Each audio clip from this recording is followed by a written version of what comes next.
தினம்தோறும் விளக்கேற்ற நல்ல எண்ணெய் இதயம் நல்லெண்ணெய்.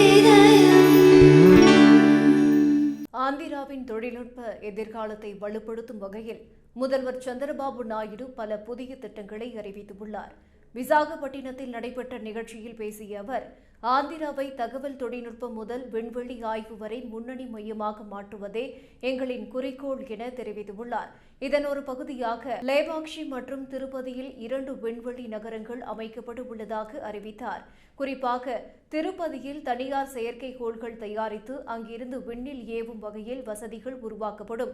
அமெரிக்காவில் ஸ்பேஸ் எக்ஸ் எவ்வாறு செயல்படுகிறதோ அதேபோல் ஆந்திராவின் விண்வெளி நகரமும் உலக அளவில் முன்னுதாரணமாக இருக்கும் என குறிப்பிட்டுள்ளார். மேலும் குவாண்டம் கம்ப்யூட்டிங் துறையில் மாநிலம் முன்னேற்றம் அடைந்துள்ளதாகவும், அமராவதியில் வரும் 1ஆம் தேதி முதல் குவாண்டம் கம்ப்யூட்டர் செயல்பட துவங்கும் எனவும் அறிவித்தார். இது பல்கலைக்கழகங்கள், ஆராய்ச்சி நிறுவனங்கள், ஸ்டார்ட் அப்கள் மற்றும் தொழில்துறைக்கு பெரும் உதவியாக அமையும் என்றும் கூறினார்.